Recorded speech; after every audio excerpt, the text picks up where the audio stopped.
안녕하세요.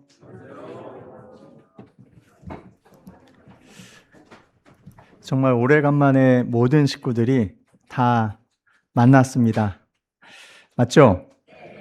7차례 걸쳐서 하계시장회가 다 이제 끝났습니다. 저희가 판매 봉사를 하느라 계속해서 수양관에 가서 봉사하시는 분들이 계셨기 때문에 함께 하지 못했는데 오늘 다 함께해서 참 반갑습니다. 같이 기도하겠습니다. 우리의 영혼을 사랑하시고 구원해 주신 고마우신 하나님 아버지, 죄악 가운데 소망 없이 살던 저희를 구원하셔서 하나님의 자녀 삼으시고 영원한 천국에 소망을 두고 신앙생활을 할 수 있도록 인도해 주시는 주님, 참으로 감사합니다.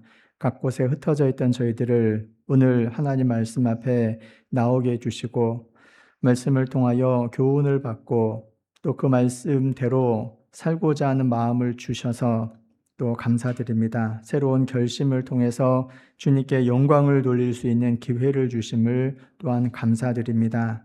일상의 생활 가운데서 우리를 지켜주시고 보호하시고 인도해 주시는 것을 믿고 감사드립니다. 우리가 알지 못하는 때에 여러 가지 위험한 또 순간들이 있었겠지만 주님이 지켜주심으로 우리가 이 자리에 머리 숙여 기도하고 있습니다. 주님 오시는 날까지 주님의 은혜 아래 보호를 받으며 말씀 가운데 신앙생활을 하다가 또 주님께 영광을 돌리는 귀한 삶을 살다가 주님 앞에 서기를 원합니다. 주님 앞에 섰을 때에 잘하였도다 착하고 충성된 종아라는 칭찬을 모두가 다 받을 수 있도록 우리의 삶을 주관해 주시고 우리를 통하여 주님의 역사를 이루어 주시기를 원합니다. 우리가 주님 앞에 쓰임 받기를 원하고 열심을 품고 주를 섬기고자 하는 마음을 가질 수 있도록 도와주시고 연약한 우리들이 이 세상과 세상에 있는 것들에 마음에 빼앗기지 않도록 지켜주시기를 원합니다. 주님이 기뻐하시는 자리에 늘 머물 수 있도록 도와주시고 주님이 원하지 않는 자리에 가지 않는 용기도 더욱 허락해 주시기를 기도합니다. 육신의 연약함과 또 어리석음으로 인해서 하나님의 뜻대로 살지 못할 때도 많이 있지만 여전히 우리를 사랑하시고 지켜주시고 인도해 주시는 것을 믿고 감사드립니다. 위로가 필요할 때에 위로를 주시고 지혜가 필요할 때 지혜를 주시고 능력이 필요할 때 우리의 능력이 되어 주심을 감사드립니다. 일상에서 더욱 주님을 필요로 하는 존재가 되어 주님께 더욱 의지하고 간구하는 신앙생활을 할 수 있도록 도와주시기를 원합니다. 우리 교회를 통해서 더 많은 영혼이 주님 앞으로 인도되기를 원합니다. 그 일을 위해서 준비하는 모든 것들 주님이 알아주시고 특히 건축과 관련된 모든 일정들이 하나님의 능력과 은혜 가운데 진행이 될 수 있도록 도와주시기를 간절히 기도드립니다. 그 일을 위해서 우리의 마음을 더욱 하나가 되게 해주시고 희생하고자 하는 마음을 더 강하게 일으켜 주시고 주님의 나라와 의를 구하며 살 수 있도록 도와주시기를 원합니다. 그럴 때에 주님께서 우리의 삶을 책임져 주시고 필요한 모든 것들을 공급해 주시는 분임을 믿을 수 있도록 도와주시기를 원합니다. 개인적인 사정으로 함께하지 못한 분들, 또 육신의 질병과 연약함으로 함께하지 못한 분들 일일이 기억해 주시고 지켜주시기를 기도합니다. 우리를 사랑하시는 예수님의 이름으로 기도드렸습니다. 아멘. 창세기 17장 읽겠습니다. 창세기 17장 1절부터 8절까지입니다. 창세기 17장 네? 출애굽기라 했어요? 창세기 17장. 네, 제가 잘못 썼습니다. 죄송합니다. 창세기 17장 1절에서 8절까지입니다. 아브라함의 99세 때에 여호와께서 아브라함에게 나타나서 그에게 이르시되 나는 전능한 하나님이라 너는 내 앞에서 행하여 완전하라. 내가 내 언약을 나와 너 사이에 세워 너로 심히 번성케 하리라 하시니 아브라함이 엎드린데 하나님이 또 그에게 일러 가라사대 내가 너와 내 언약을 세우니 너는 열국의 아비가 될지라. 이제후로는 내 이름을 아브라함이라 하지 아니하고 아브라함이라 하리니 이는 내가 너로 열국의 아비가 되게 함이니라. 내가 너로 심히 번성케 하리니 나라들이 내게로 쫓아 일어나며 열왕이 내게로 쫓아 나리라.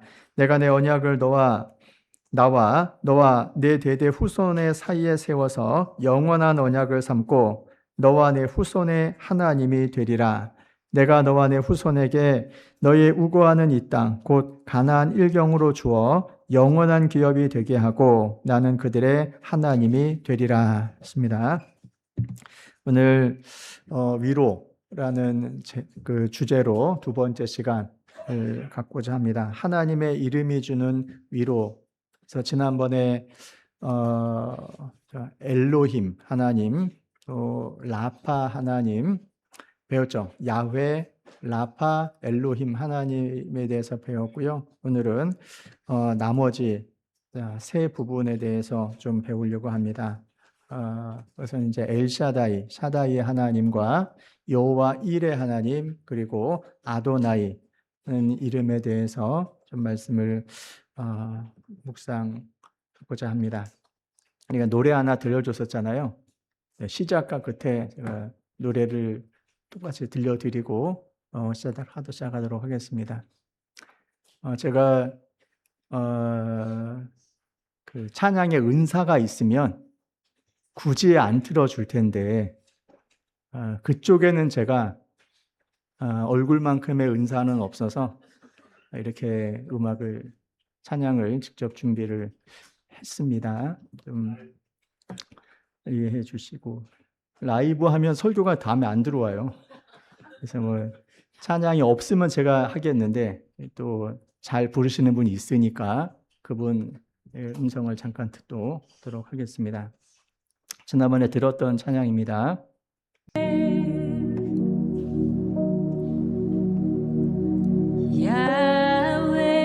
밑에 뜻이 있습니다.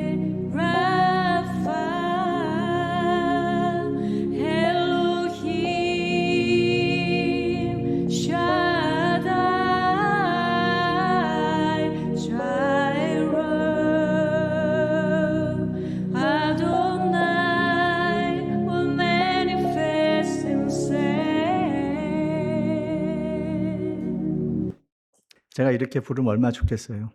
전 제 영역이 아니니까. 자, 구약 성경에서 하나님은 백성들하고 관계를 맺고 자신의 성품을 알려주실 때에 여러 이름으로 자기를 이렇게 계시를 해 주셨습니다. 그래서 하나님의 이름은 단순히 호칭이나 명칭을 넘어서 백성에게 나는 이러이러하다. 그렇기 때문에 앞으로 어떻게 하겠다라는 것까지 다 보여주시는 거예요. 그 이름에 것이 들어있는 겁니다. 처음에 우리가 여호와 하나님에 대해서 배웠잖아요. 나는 스스로 있는 자다라는 뜻을 갖고 있습니다. 영원하신 하나님을 우리에게 알려주시는 거예요. 자, 스스로 계시는 하나님, 영원하신 하나님께서 왜 이름을 하필 그렇게 먼저 알려주셨을까라는 겁니다. 다른 이름을 알려주실 수도 있잖아요. 그래서 출애굽기 3장에 보면 모세를 통해서 이름을 계시를 해주셨거든요. 당시에 모세는 광야에서 목자로 있었습니다. 나이가 80이 됐어요. 애굽에서 40년을 보냈는데 이스라엘 백성들은 그 애굽에서 오랜 기간 동안 노예 생활을 하고 있는 겁니다. 하나님께서 아브라함에게 이스라엘 백성을 구해낼 거라고 약속은 하셨는데 자기를 통해서 그 일을 이루실 거라고 모세는 생각했는데 결과적으로 보면 그렇게 되지 못하고 오히려 살인자가 되어 애굽의 화려한 생활을 접고 광야에서 이제 목자 생활을 하게 되었거든요. 정말 고통스러운 상황이었을 겁니다. 그때 여호와라는 이름으로 모세에게 나타나신 하나님은 크게 세 가지 의미를 담고 있다고 말씀을 드렸습니다. 그것은 애굽의 우상들, 사람이 만들어낸 신들과는 차원이 다른 존재다라는 것을 모세에게 알려주시는 겁니다. 그리고 하나님 능력이 있으시니까 모세 입장에서는 불가능해 보이잖아요. 자기를 통해서 하나님이 어떤 역사를 이룬다라는 것은 40세 때는 가능해도 이제 나이 80이 되었으니 뭘 할 수 있겠어요. 그래서 아무것도 할 수 없다라는 생각을 가지고 있었을 때에 하나님께서 그 모세를 통해서 조상들에게 약속하신 출애굽의 역사를 이루겠다는 걸 이제 그 이름을 통해서 선언을 하시는 거예요. 그리고 그 이름이 신약에 예수님이란 이름으로 이제 대처가 되고, 그 예수님께서도 동일하게 그 구약의 여호와 하나님이 이루시는 역사를 예수님은 똑같이 이루시는 겁니다. 즉 예수님은 영원하신 분이죠. 예수님은 스스로 존재하시는 영원성을 가지고 계신 분입니다. 그리고 노인인 모세를 통해서 연약하고 무기력하고 아무것도 할 수 없는 모세를 통해서 큰 일을 이루시는 것처럼 연약하고 무지한 우리들을 통해서도 하나님은 큰 역사를 이루신다는 걸 보여주시는 겁니다. 그래서 우리가 예수님의 이름을 힘입어 우리를 통해서 하나님의 놀라운 역사를 이루어 가시는 거죠. 그리고 여호와 라파, 치료의 하나님이라고 또 성경에 계시를 해주셨습니다. 출애굽기 15장에 나오잖아요. 나는 치료자다. 그건 회복자다라는 겁니다. 그 광야 생활할 때에 처음에 마라 지역에 도착했죠. 쓴물을, 먹을 수 없는 쓴물을, 한 나무를 지시하신 한 나무를 집어 넣음으로 인해서 단물이 되고 이스라엘 백성들은 잠시 해갈하고 또 다른 여정을 시작할 수 있었어요. 왜 하나님께서 그렇게 나타나셨을까? 치료하는 하나님으로. 그것은 비록 출애굽은 했지만 400년간 애굽에서 노예 생활하면서 몸에 밴 노예 습성이라는 게 있잖아요. 그리고 상처를 얼마나 많이 받았겠어요. 그 고통스러운 시간들을 보내면서. 어떤 분들은 평생을 노예 생활하다가 노년에 애굽에서 나오신 분도 있을 거고 젊은 사람들도 나왔을 거예요. 그 안에는 더 많은 상처를 가진 사람들이 있었을 거예요. 애굽에서 똑같이 400년 생활했지만 그 가운데는 더 고생한 사람도 있고 그렇지 않은 분들도 있잖아요. 남녀노소 다양한 배경을 가진 사람들이 애굽에서 나왔거든요. 우리도 마찬가지죠. 다양한 배경을 가진 남녀노소가 이 자리에 있고 신앙생활을 하잖아요. 그리고 구원받기 전에 많은 상처를 받으면서 우리가 살아왔잖아요. 사실 우리가 원하는 대로 자기 인생이 지금 진행되고 있는 분 있어요? 어떠세요? 아마 한 분도 없을 거예요. 적어도 내가 꿈꿨던 미래와 현실은 너무 다를 거예요. 그죠? 저도 마찬가지죠. 제가 구원받게 될 거라는 걸 뭐 감히 생각이나 이렇게 했겠습니까? 저를 열심히 다니고 있었는데요. 그리고 이렇게 훌륭한 외모와 성품을 가진 자매를 만나게 될 거라고 뭐 누가 생각이나 했겠습니까? 그죠?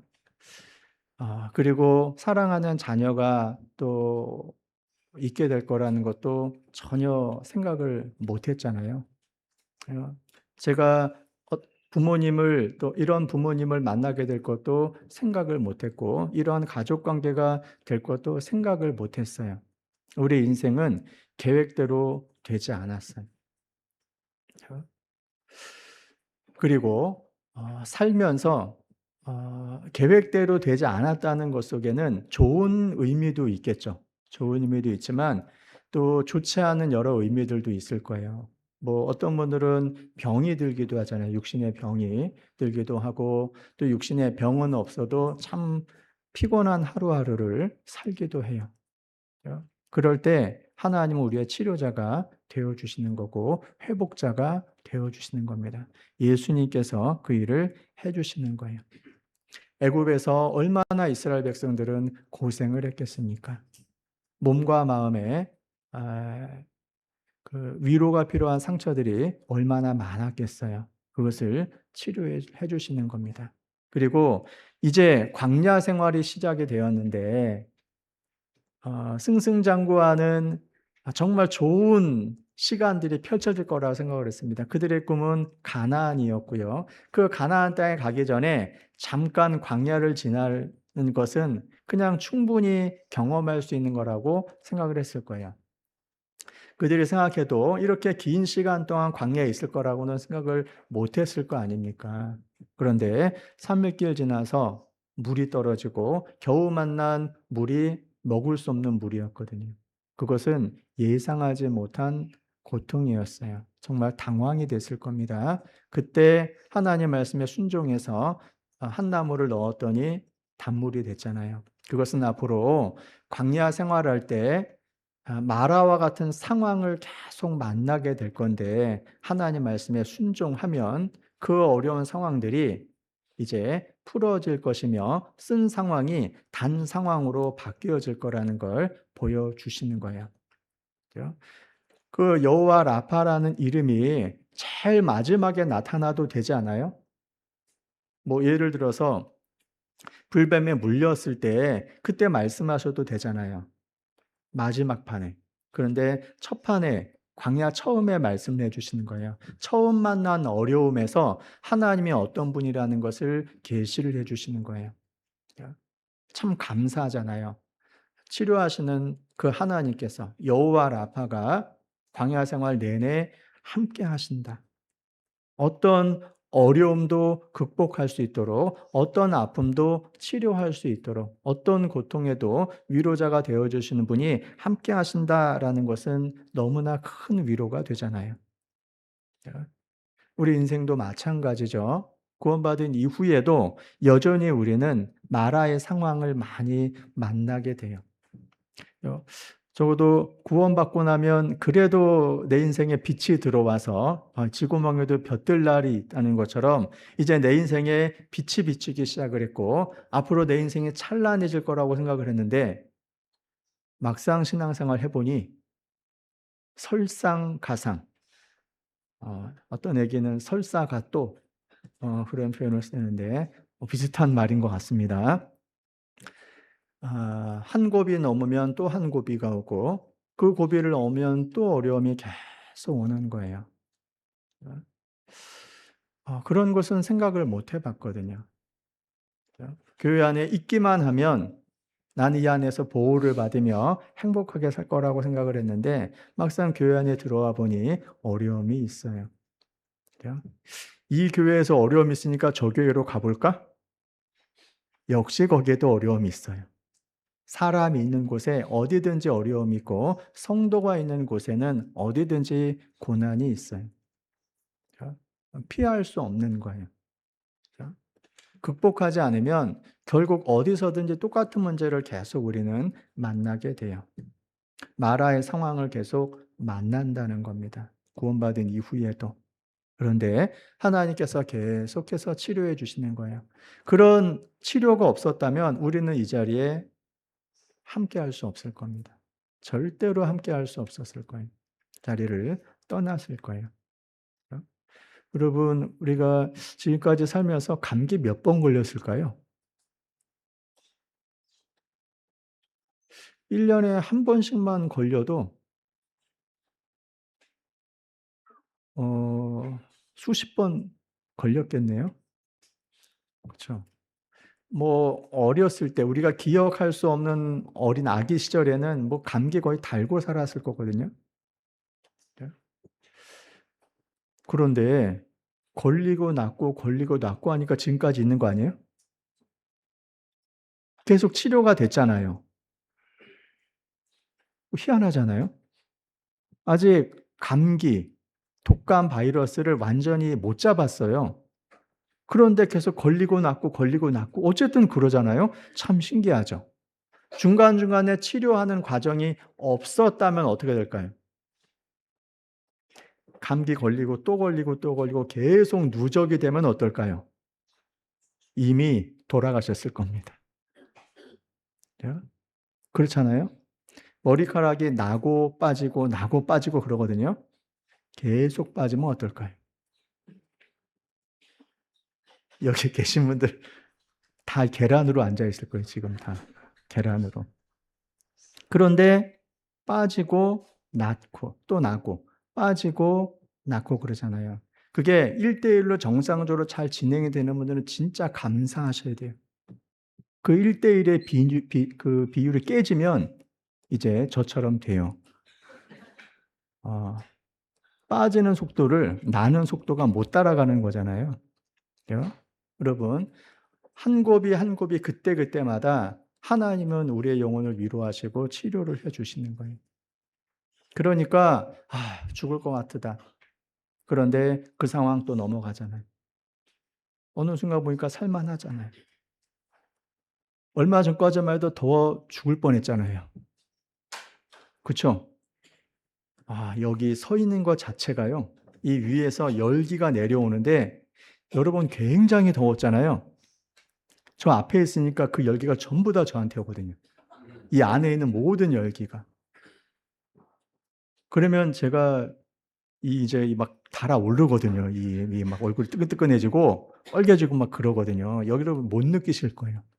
나중에 느껴보시려면 여기 와서 한 2시간만 서 있어 보세요.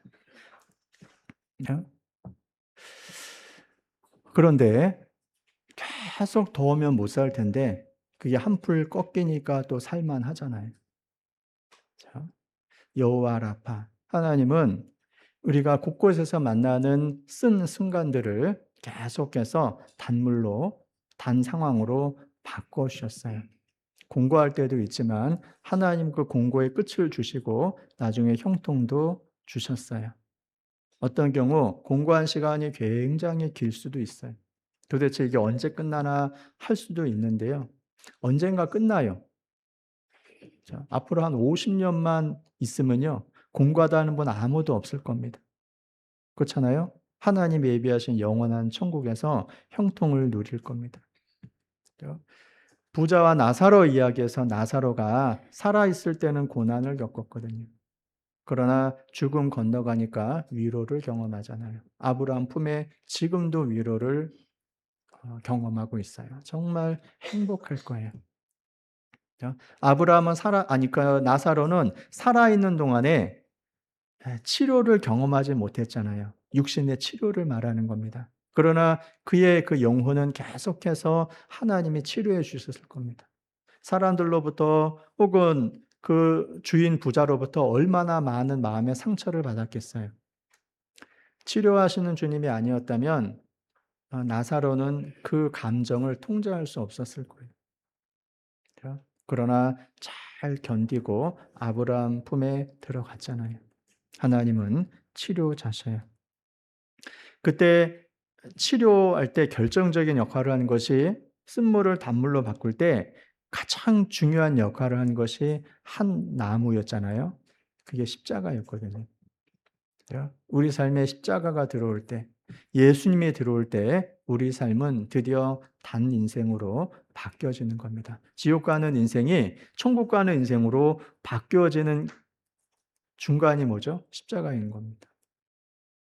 그래서 그 십자가의 의미, 예수님이 달려 피 흘리신 그 십자가의 의미를 우리가 올바로 깨닫게 될 때에 이제 예수님은 우리의 치료자가 되어 주시고 이제 우리의 인생을 조금씩 조금씩 하나님의 자녀로 회복해 가시는 겁니다. 온전한 사람으로 점점 만들어 가시는 거예요. 그리고 신앙생활하는 동안에 우리가 상한 심령이 됐었을 때 끊임없이 우리를 위로하시고 치료해 주시는 겁니다. 주님은 싸매시고 계속해서 고쳐주시는 분이에요. 엘로힘 하나님에 대해서도 말씀을 드렸습니다. 태초에 하나님의 천지를 창조하시니라. 하나님은 창조주십니다. 정말 능력이 있으시잖아요. 하나님은 절대적인 능력을 가지고 있어요. 이 우주를 바라보세요. 너희는 눈을 높이 들어 누가 이 모든 것을 창조하였나 보라 말씀하십니다. 얼마나 능력 있으십니까? 그리고 그 별 하나하나의 이름을 부르시는 분이십니다. 얼마나 많은 별이 있는지 모르는데 그 별들도 기억하신다면 우리를 모른다고 하시지 않은 거예요. 당시의 사람들은 이 세상에 온갖 잡신이 있어서 다신론적 그런 세계관 속에 있었는데 하나님은 유일한 창조주로 자신을 계시해 주시는 거예요. 그리고 그 안에 삼위일체 하나님이 계시잖아요. 성부, 성자, 성령. 그 삼위일체 하나님의 계심으로 인해서 바로 우리가 예수님을 만나게 되고 성령 하나님은 우리에게 내주하심으로 인해서 성령의 인도하심을 받는 신앙생활이 가능하게 됐잖아요. 가끔 우리 시대에 아버지가 누구냐 참 중요하잖아요. 학생들의 소원, 건물주인 아버지를 두는 것. 평생의 소원, 건물주 부모. 조물주보다 더 높은 위치에 있는 게 건물주라고 사람이 농담으로 얘기를 하는데요. 요즘 시대에 건물주가 된다는 것이 그렇게 부러운 인생인가 봐요. 부러워할 대상인가 봐요. 우리 아버지는 누구십니까? 바로 엘로힘, 창조주 하나님이십니다. 그 하나님은 창세기 1장에 그 혼돈, 공허, 흑암이라는 곳에 빛을 주시고 공허한 곳에 채우시고 혼돈한 곳에 질서를 주신 분이잖아요. 우리 삶이 혼돈스럽고 우리 삶이 텅 빈 공허를 느끼고 우리 삶이 흑암과 같을 때 하나님 그 속에 빛을 주시는 분이고 또 텅 빈 내 속에 하나님이 필요한 것들을 채워주시고 질서를 잡아가시는 분이에요. 그리고 우리의 착한 일을 시작하셨죠? 그 일을 끝까지 이루시는 분이라는 겁니다. 빌립보서 1장 한번 보고 있습니다. 빌립보서 1장 6절입니다. 찾으셨으면 같이 읽겠습니다. 너희 속에 착한 일을 시작하신 이가 그리스도 예수의 날까지 이루실 줄을 우리가 확신하노라. 자, 착한 일을 시작하셨습니다. 그리고 끝까지 이루실 겁니다. 우리를 통해서 주님은 일하셔요. 그분은 전능하신 분이에요. 자, 오늘 네 번째 엘샤다이 하나님에 대해서 좀 말씀을 묵상하도록 하겠습니다. 자, 창세기 17장 1절 다시 보겠습니다. 아브라함 99세 때에 여호와께서 아브라함에게 나타나서 말씀하셨습니다. 나는 전능한 하나님이라. 너는 내 앞에서 행하여 완전하라. 여기 전능한 하나님이다라고 자기 자신을 계시를 해주셨습니다. 여기 전능한 하나님은 불가능을 가능하게 하시는 하나님이십니다. 그리고 우리의 삶에 필요한 것들을 넉넉하게 채워주실 수 있는 또 우리의 삶을 세세하게 보살피시는 풍성한 사랑의 하나님이라는 것이 여기 들어가 있어요. 그래서 창세기에 아브라함의 하나님, 이삭의 하나님, 야곱의 하나님 이렇게 나타났었을 때 전능한 하나님으로 계속 자기 자신을 계시를 해주시는 거예요. 자, 엘 샤다이. 우리가 찬양에는 샤다이만 나왔는데 엘 샤다이. 자, 엘과 샤다이가 합쳐진 겁니다.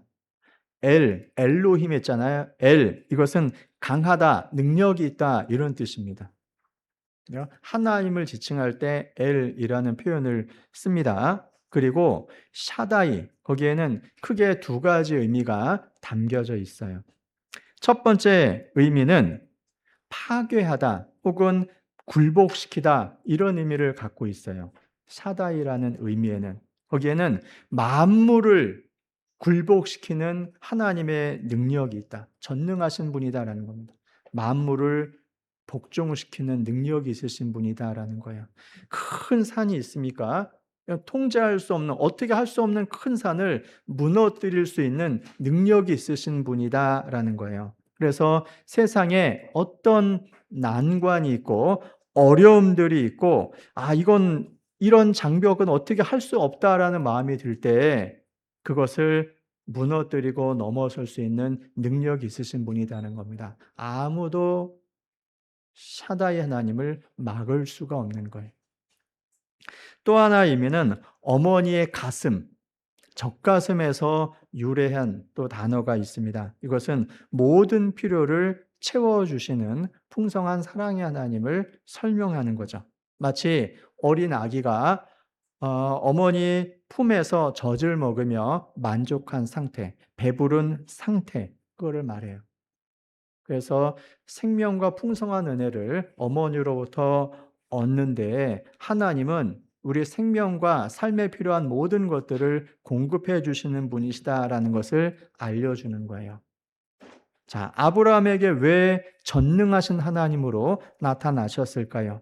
그것은 아브라함 99세 때 나타나셨잖아요. 그때는 인간의 모든 가능성이 끝난 순간이고 가장 절망의 순간인 거예요. 인간의 수단과 방법으로는 더 이상 아무것도 할 수가 없는 상태죠.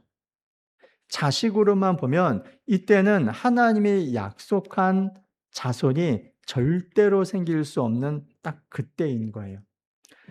로마서 4장 19절 보겠습니다.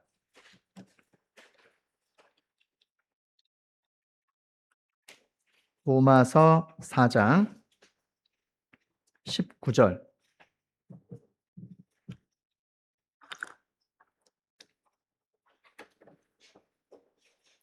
그가 100세나 되어 자기 몸에 죽은 것 같음과 사라의 태에 죽은 것 같음을 알고도 믿음이 약하여지지 아니하고, 여기 보면 아브라함 100세, 사라 90세였습니다. 아브라함은 자기 몸에 죽은 것 같음, 자기 몸은 이제 죽었다. 생산 능력 불가능한 겁니다. 그 다음에 사라의 태도 죽었다라고 이야기를 하잖아요. 자, 둘 다 죽은 것 같은 상태인 거예요. 무엇을 바랄 수 있겠습니까? 자, 모든 가능성이 0이 된 그 순간에 하나님이 전능하신 하나님으로 나타나시는 거예요. 자기 이름을 계시를 해 주시는 겁니다. 이게 뭐냐면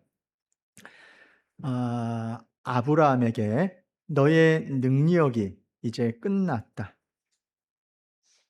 너가 할 수 있는 건 아무것도 없다. 바로 그때에 하나님이 일하신다라는 겁니다. 인간의 어떤 조건, 환경, 개인의 능력 이런 것과 상관이 없이 하나님은 일하실 수 있는 분이라는 거예요. 너가 어떠한 상태니까 그걸 근거로 해서 내가 뭔가 하겠다는 것이 아니라 너의 상황은 0이다. 아무것도 넌 할 수 없다. 넌 가능성이 0인데 내가 전능하니까 내가 모든 걸 하겠다라는 의미인 거예요. 그 아브라함에게 요구하는 건 그냥 믿으라는 겁니다. 너가 0이라는 걸 받아들이고 하나님이 100이라는 것을 믿으라는 거예요. 아브라함은 당시 하나님의 약속을 끝까지 의지하지 못하고 믿지 못하고 중간에 아내의 말을 듣고 첩을 하나 들여서 하갈이라는 종을 통해서 이스마엘이라는 아들을 하나 낳았어요. 아브라함 99세 때는 그 이스마엘을 낳은 지 13년이 됐을 때예요. 아브라함은 나름대로 인간적인 수단 방법으로 아내의 말을 듣고 하갈을 통해서 아들을 하나 낳기는 낳았어요. 적당히 타협 보고 지내는 겁니다. 아유, 이제 이스마엘 이렇게라도 하나 있으니까 됐어 하면서 타협하고 지내는 거예요. 그런데 하나님께서 그런 타협에 만족하지 말으라는 겁니다. 내 수단 방법으로 이 정도 했으면 됐어 하고 거기에 안주하지 말라는 거예요. 다시 창세기 17장 돌아가 보면요. 1절 뒷부분에 보면 나는 전능한 하나님이라 너는 내 앞에서 행하여 완전하라. 내가 내 언약을 나와 너 사이에 세워 너로 심히 번성케 하리라. 자, 내 앞에 생하여 완전하라. 이 완전하라는 것은 네가 도덕적으로 깨끗해야 된다, 이런 이야기를 지금 하고 있는 게 아닙니다. 이미 아브라함은 하나님의 약속을 믿지 않은 상태에서 첩을 통해서 자식까지 뒀잖아요. 그 아브라함에게 완전하라, 이것은 앞으로 똑바로 살아라, 지금 그런 이야기를 하는 것이 아니라 너가 너의 수단과 방법으로 네 잔꾀를 가지고 이스마엘 하나 낳고 그 이스마엘을 바라보면서 살고 있지 않냐. 그런 거 내려놓고 하나님 바라보라고. 내가 전능한 하나님이니까 너를 통해서 내 이제 자손이 심히 번성케 하기 위해서 너희가 자식을 줄 거니까 그 하나님 믿으라는 거예요. 그래서 이제 아브라함의 이름을 바꿔줍니다. 아브람 해서 아브라함으로 바꿔져요. 4절에 있죠. 내가 너와 내 언약을 세우니 너는 열국의 아비가 될지라 하면서 이름을 아브라함으로, 많은 무리의 아버지, 이렇게 돼 있죠. 아브라함은 그냥 존귀하다 이런 뜻을 가지고 있거든요. 존귀한 아버지. 그 개인이 뭐 존귀하게 되는 거잖아요. 자식 이름을 그렇게 지을 수 있잖아요. 그런데 너의 이름은 열국, 많은 무리의 아버지가 될 거다라고 이름을 바꿔주게 되는 거예요. 그것을 믿으라는 거죠. 하나님은 그렇게 하실 수 있는 능력이 있으시다라는 거예요. 그리고 너에게 필요한 모든 것을 내가 다 채워주겠다. 자식부터 해서 그 이후에 심히 번성하게 되도록 모든 것들을 다 채워주시겠다라는 거예요. 이게 아브라함에게 나타나신 엘샤다이, 전능하신 하나님인 거예요. 아브라함은 가능성이 이제 0이 됐어요. 하나님이 뭔가 하시지 않으면 아무것도 안 되는 상황에서 전능하신 하나님, 백인 하나님이 나타나신 겁니다. 백.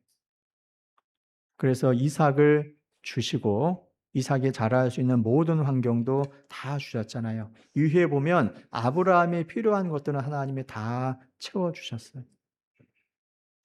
그게 바로 엘샤다이 하나님이셔요. 이 엘샤다이 하나님이 신약의 예수님이시잖아요. 이사야서 9장 6절을 봅니다. 태어난 한 아기에게 전능한 하나님이라고 이야기를 하지 않습니까? 이사야서 9장 6절입니다. 이는 한 아기가 우리에게 낳고 한 아들을 우리에게 주신 바 되었는데, 바로 예수님이시잖아요. 이 아기가, 이 아들이 예수님이시잖아요. 그 어깨에는 정사를 메었고 그 이름은 기묘자라, 모사라, 전능하신 하나님이라, 평강의 왕이라, 영존하시는 아버지라, 평강의 왕이라 할 것임이라. 여기 한 아기가 전능하신 하나님이다라고 말씀하시잖아요. 그 요한계시록에 보면 예수님에 대해서 계속해서 이제 전능하신 하나님이다 이렇게 언급을 하고 있어요. 알파와 오메가이신 하나님, 시작과 나중이요 처음과 끝인 그 전능하신 그 하나님이 바로 십자가에 죽으시고 부활하신 예수님이다, 이렇게 말하는 겁니다. 그 구절만 보죠. 요한계시록 1장 8절입니다.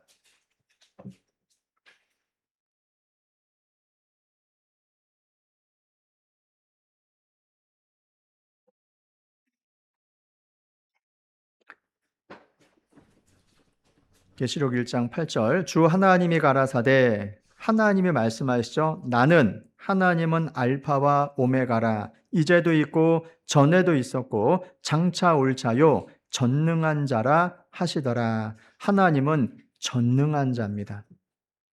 그런데 17절 18절입니다.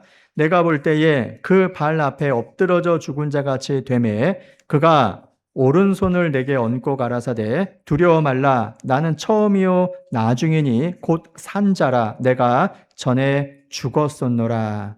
볼지어다 이제 세세토록 살아있어 사망과 음부의 열쇠를 가졌노니. 자, 내가 전에 죽었었노라. 지금은 산자죠. 죽었다 살아나셨습니다. 부활하셨습니다.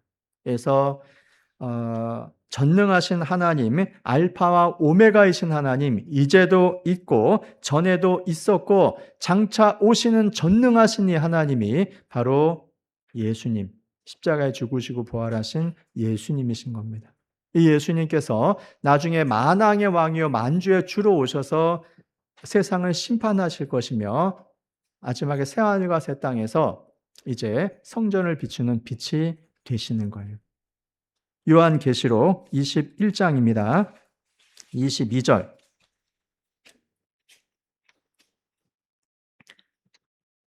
요한계시록 21장 22절입니다. 성 안에 성전을 내가 보지 못하였으니 이는 주 하나님 곧 전능하신 이와. 자, 주 하나님 곧 전능하신 이, 하나님은 전능하신 분입니다. 및 어린 양이 그 성전이심이라. 및 어린 양 그랬을 때 앞에 전능하신 하나님과 어린 양이 동격이에요. 전능하신 하나님이 바로 어린 양이신 예수님이다라고 여기 말씀하시는 겁니다. 그래서 구약에 아브라함에게 99세 때에 나타나신 하나님은 바로 예수님이신 거예요. 그러므로 우리가 예수님을 믿는다 그랬을 때 우리가 믿는 예수님은 전능하신 분이라는 겁니다. 그러면 우리가 예수님을 믿을 때 전능하신 분을 믿는 거잖아요. 우리에게 큰 위로가 되지 않습니까? 왜냐하면 우리도 아브라함처럼 가능성이 0인 순간 그때를 만나게 돼요. 우리가 기대하던 모든 것들이 다 끊어져 버리는 때, 소망도 다 끊어지는 것 같고 뭔가 인간적인 수단도 다 끊어지고 기대도 더 이상 할 수 없어요. 내 지혜도 바닥이 나고 내 건강도 이제 한계가 오고 돈은 뭐 원래 없었고 어떤 인간관계도 이제 다 망가져서 더 이상 회복도 안 될 것 같고 이제 모든 것이 끝났다라는 그 순간이 있는 겁니다. 그럴 때 아브라함에게 엘샤다이 하나님, 전능하신 하나님으로 나타나신 것처럼 바로 우리에게 예수님이 오시는 거예요. 우리에게 끝이다라고 생각하는 그때는 바로 하나님이 시작을 하실 때인 거예요. 내가 10을 뭔가 할 수 있으면 하나님이 90을 할 겁니다. 그렇잖아요. 내가 50을 할 수 있으면 하나님이 내 삶에 50% 계획을 하실 겁니다. 그러나 내가 아무것도 할 수 없을 때 하나님은 100으로 내게 역사하시는 거예요.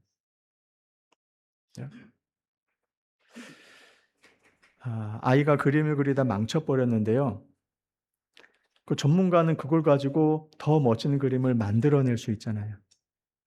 그렇죠? 우리는 망친 그림에 손을 대면 더 망가지고 좋은 그림도 손대면 망가지고 그러잖아요.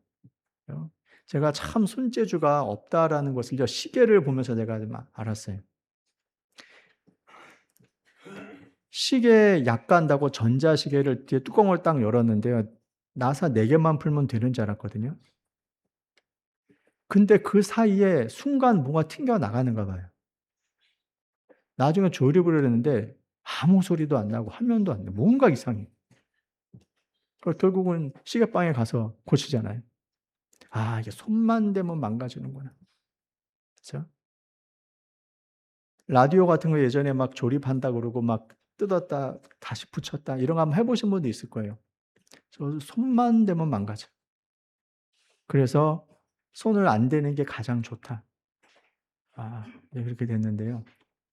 여러분, 우리 인생이 망가졌는데 회복 불능의 상태로 망가져도 하나님은 그 인생이 100이 되게 만드시는 거예요. 놀랍지 않습니까?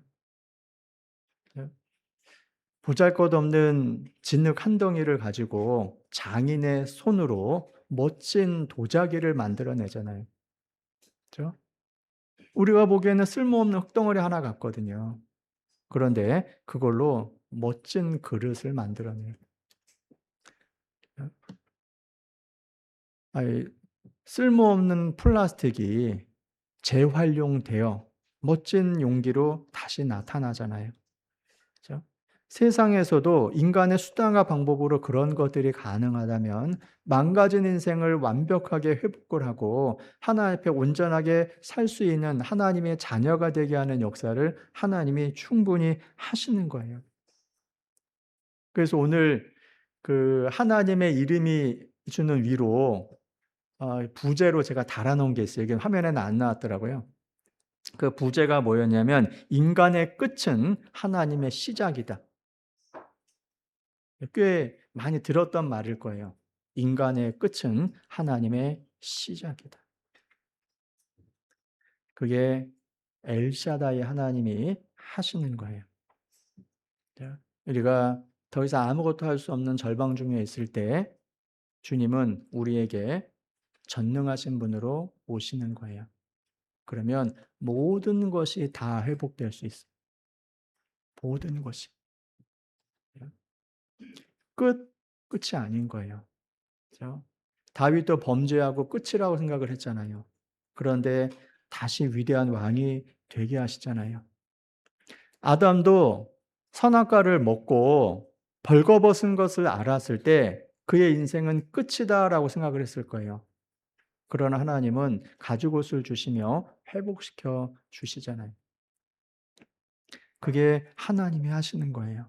삼손이 나실인의 비밀을 공개하고 머리카락에 다 밀리고 이방인의 조롱 속에서 맷돌을 들리고 있을 때 그 삼손을 회복시켜 주신 분이 바로 엘샤다이 하나님이시잖아요. 완전히 끝장난 거 아닙니까? 베드로는 예수님을 부인하고 저주하고 맹세까지 했잖아요. 제자로서의 삶은 그냥 끝난 거예요. 그런데 예수님 다시 그 베드로에게 나타나서 회복시켜 주시잖아요. 바울도 죄인 중에 괴수였습니다. 회방자고 핍박자고 포행자였습니다. 그러나 이방인의 사도로 세워주셨습니다. 그렇게 바꿔주시는 분이 하나님이시잖아요. 7 귀신이 들려서 괴로움받던 막달라 마리아가 예수님과 제자들을 섬기는 인생으로 완전히 바뀌어졌잖아요. 누가 그렇게 하십니까? 어느 신이 그렇게 할 수 있습니까? 바로 예수님만이 그 일을 가능하게 하시는 거예요. 그래서 정말 절망 중에 있을 때, 고통 중에 있을 때 예수님은 찾아오시는 거예요. 저도 개인적으로 구원받고 참 힘들었을 때가 있었습니다. 지금도 그 때를 잊지 못하는데요. 그때 밤마다 정말 간절히 기도했습니다. 그 기도하면서 유일하게 매달릴 수 있는 대상이 예수님밖에 없었어요. 아무것도 보이지 않는데 예수님 보여주십시오. 길을 보여주십시오. 어떤 선택을 해야 하는지 알려주십시오. 정말 아무것도 길이 보이지 않는데요. 보이더라니까요. 성경에 보니까 사방으로 포위된 상황인데 하나님의 손길을 위에서 내려오시더라니까요. 사방이 막혔는데 도움을 받을 수 있는 어떤 수단 방법이 0인데 위에서 도움이 오시다니요. 깜짝 놀랐습니다. 그 자료를 보다가 그 찬송가 364장이 내 주를 가까이 하게 함은이라는 찬송이에요. 들어보셨죠? 내 주를 가까이 하게 함은 바로 그거예요. 거기에 내 고생하는 것 옛 야곱이 돌베개 베고 잠 갔습니다. 근데 이 찬송가의 배경을 보니까 사라 아담스라는 여인이 이렇게 연극 배우이자 시인인데, 그 30대에 갑작스럽게 몸에 이제 중병이 들었어요. 이 여인의 꿈이 배우였거든요. 그런데 중병이 드니까 자기 꿈도 무너지고 자기 커리어가 한순간에 다 무너져 버린 거예요.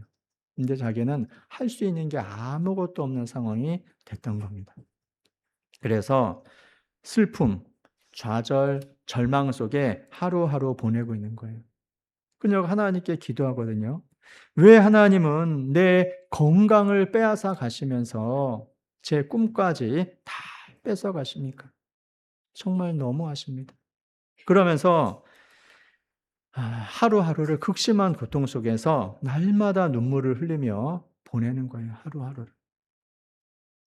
하나님이 나에게 모든 것을 다 뺏어갔다. 이제 나는 미래도 없다. 이제 어떻게 살 것인가? 그리고 몸은 계속해서 안 좋아져요. 인간적인 어떤 계산을 해봐도 회복될 가능성이 없어요. 마치 욥이 질병으로 인해서 회복 불능한 상태가 됐을 때 그런 상황이었던 것 같아요. 치료 가능성 0. 아무것도 할 수 없는 상태에서 침상에 누워 있는 겁니다. 그때 창세기 28장을 묵상을 하게 된 거예요. 야곱이 형 에서가 죽이려고 하니까 피해서 지금 베델에 머물러 있는 상태예요. 그때 당시에 베델이라 하면 그냥 아무것도 없는 상황이에요. 그래서 돌베개를 베고 눕잖아요. 어느 누구도 도와줄 수가 없잖아요. 그 야곱의 마음이, 상태가 자기와 똑같다는 것을 깨닫게 된 거예요. 이 야곱의 처지나 나의 처지나 똑같구나. 그런데 야곱에게 하나님의 약속이 있잖아요. 너를 이 자리로 다시 돌아오게 하겠다. 끝까지 너와 함께 하겠다. 야곱은 그걸 믿었거든요. 그래서 그 어려운 시간들을 견딜 수 있었거든요. 창세기 28장입니다.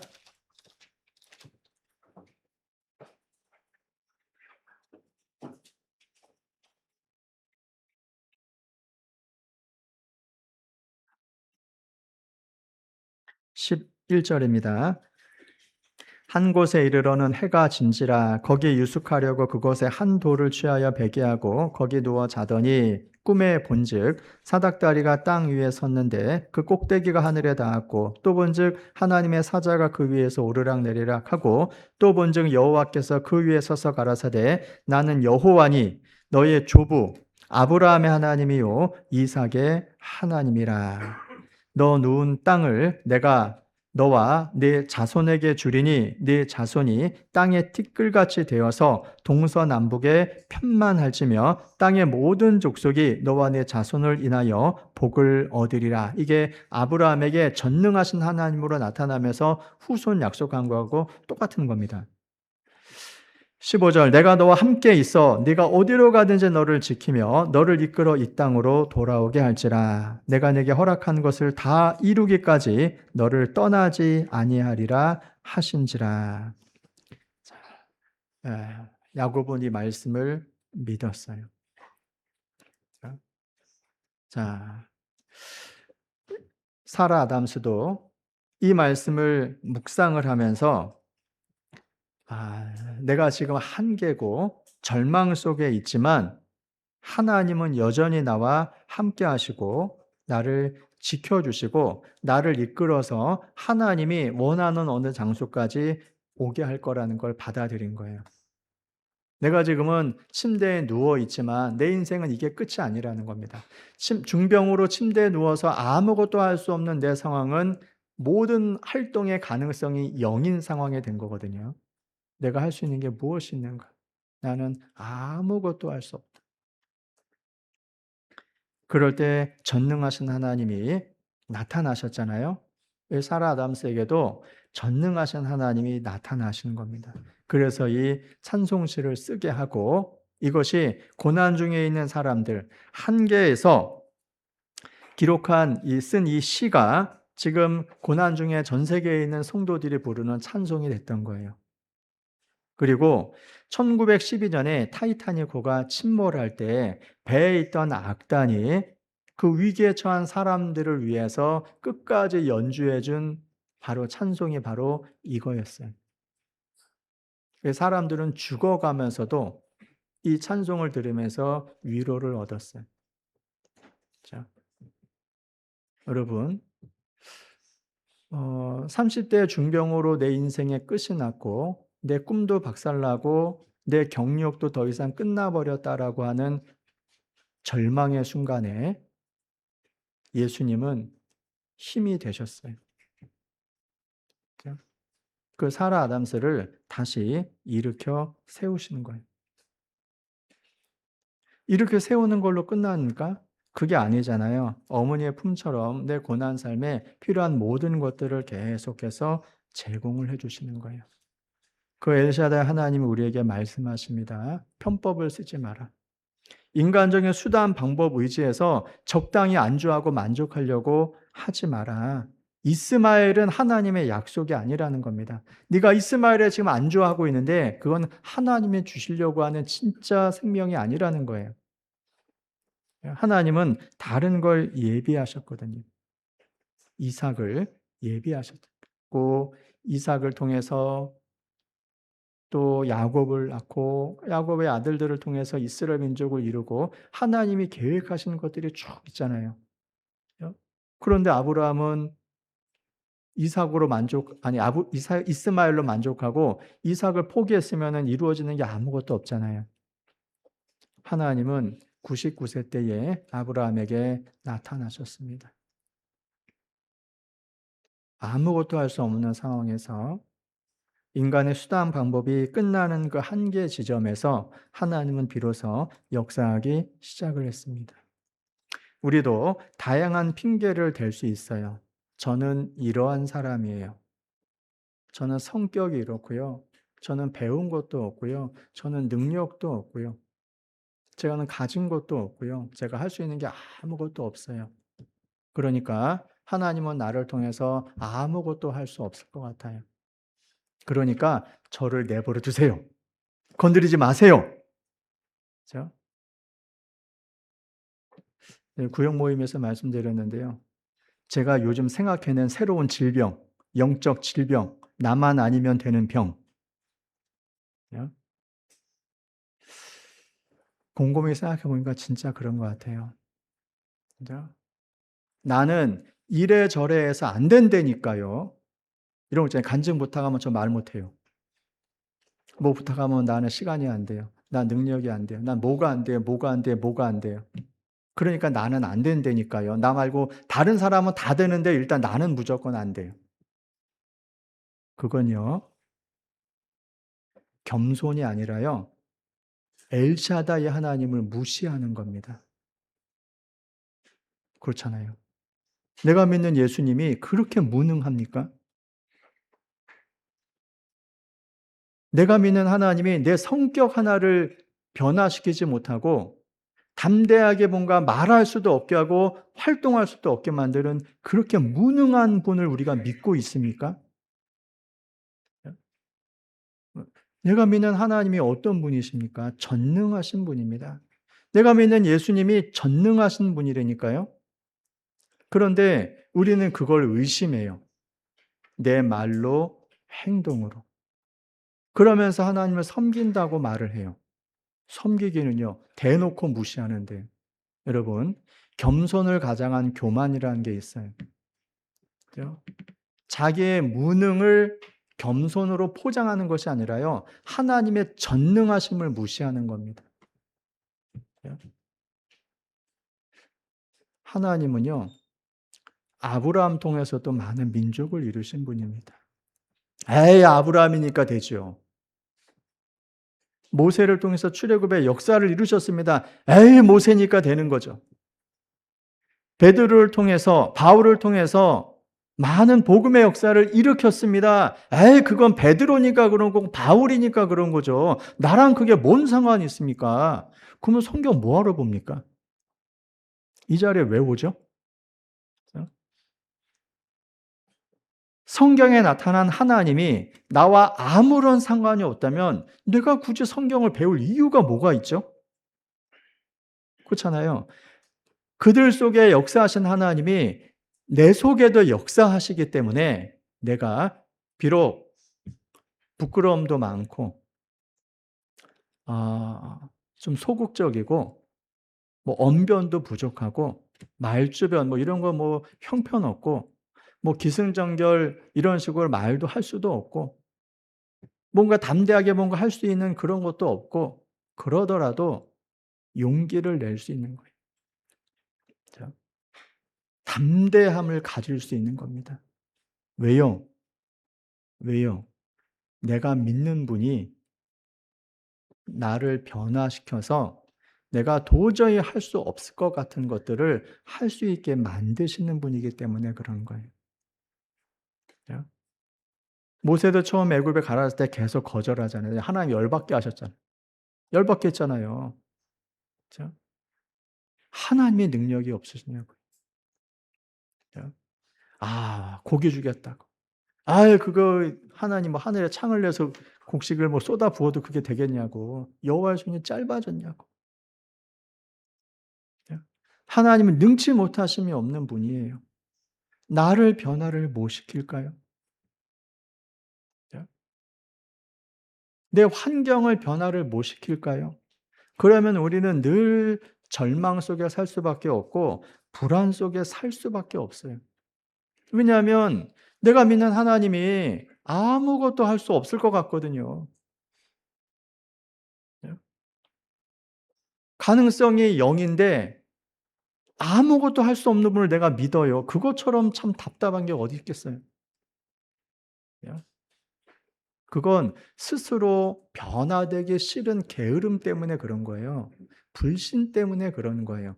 왜 못 변합니까? 왜 안 변합니까? 그건 말이 안 돼요. 얼마든지 가능해요. 내가 안 하려고 그래서 그렇죠. 죽기 살기를 해보세요. 안 되는 게 어디 있습니까? 된다니까요.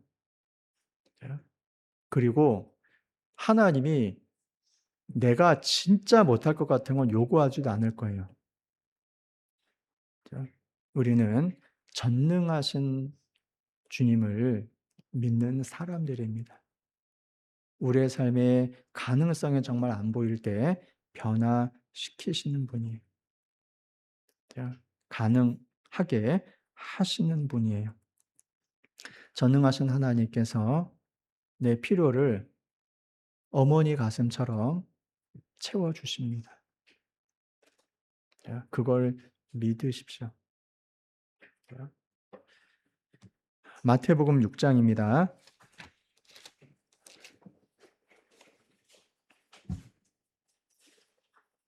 32절, 33절입니다. 이는 다 이방인들이 구하는 것이라. 먹고 마시는 것들을 말하는 겁니다. 일상에 필요한 것들을 말하는 겁니다. 반드시 있어야 될 것들을 말하는 겁니다. 이는 다 이방인들이 구하는 것이라. 너희 천부께서 이 모든 것이 너희에게 있어야 할 줄을 아시느니라. 우리 육신을 만드신 분이 육신에 필요한 것들을 모르시지 않습니다. 당연히 아시죠. 그죠? 어머니가 아기가 필요한 걸 몰라요. 젖이 필요한데 그걸 모르겠습니까? 알죠. 그죠? 33절 같이 읽습니다. 너희는 먼저 그의 나라와 그의 의를 구하라. 그리하면 이 모든 것을 너희에게 더하시리라. 먼저 구하십시오. 그러면 하나님이 채워주십니다. 먼저 구할 수 있는 이유는 내가 믿는 주님이 전능하신 분이기 때문이며 뒤에 필요한 것들을 채워주시는 샤다이 하나님이기 때문에 그런 거예요. 주님은 채워주십니다. 그렇다 그래서 34절에 있는 것처럼 내일의 염려와 오늘의 염려와 괴로움이 사라지는 건 아닙니다. 일상에 괴로움과 염려는 늘 있지만 그날 우리가 살 수 있는 이유는 바로 하나님이 함께 하시고 지켜주시며 도와주시고 우리를 통하여 역사하시기 때문입니다. 우리는 전능하신 분을 믿습니다. 전능하신 하나님, 엘샤다이 하나님, 예수님을 믿습니다. 믿으면 믿는 사람답게 살아야 합니다. 또 하나의 이름이 여호와 이레입니다. 여호와 이레. 네. 창세기 22장입니다.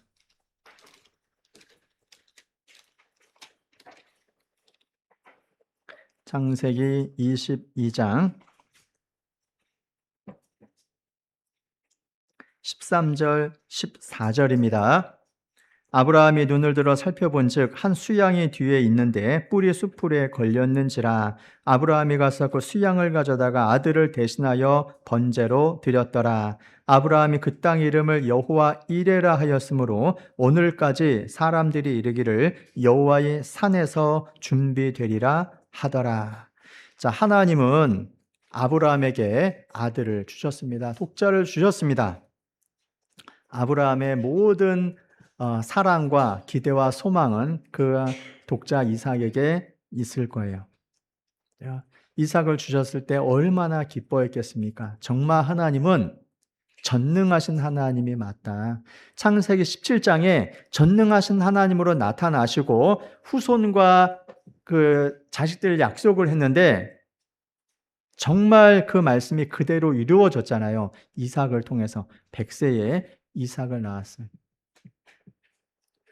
정말 웃게 하셨어요. 행복했을 겁니다. 하나님은 전능하시다.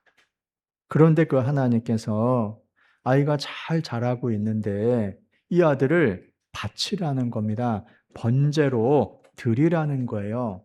한 산에 가서, 모리아 산이거든요. 그 모리아 산에 가서 아이를 번제로 바치라는 거예요. 이게 정말 상상할 수 없는 끔찍한 말을 드는 겁니다. 번제는 쪼개서 불사르는 건데요. 그게 사랑하는 아들 독자 이삭에게 아버지로서 할 수 있는 행동이 아니잖아요. 그렇죠? 너무 가혹한 걸 요구한 것 같아요. 그렇죠? 주실 때는 언제고 데려가려면 조용히 데려가지 번제로 드리라니 너무 끔찍하지 않습니까? 그렇죠? 그냥 자는 중에 질병으로 그냥 조용히 데려갈 수도 있잖아요. 그런데 이렇게 끔찍하게 하다니요. 번제로 드리라. 아브라함이 진짜 밤잠 못 잤을 거예요. 아침 일찍 일어나서 아들을 데리고 가며 두 종을 데리고 같이 올라갑니다. 이제 종들 기다리라고 하고 아들에게 나무를 지우고 올라가는 거예요. 아버지는 칼을 들고요. 이게 쉬운 게 아니잖아요.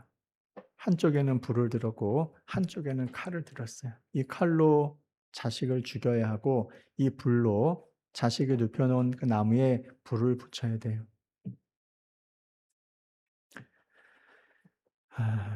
아들이 물어보잖아요. 번제할 양은 어디 있냐고. 그 말 들었을 때 진짜 그동안에 참아왔었던 모든 감정이 다 한순간에 무너졌을 거예요.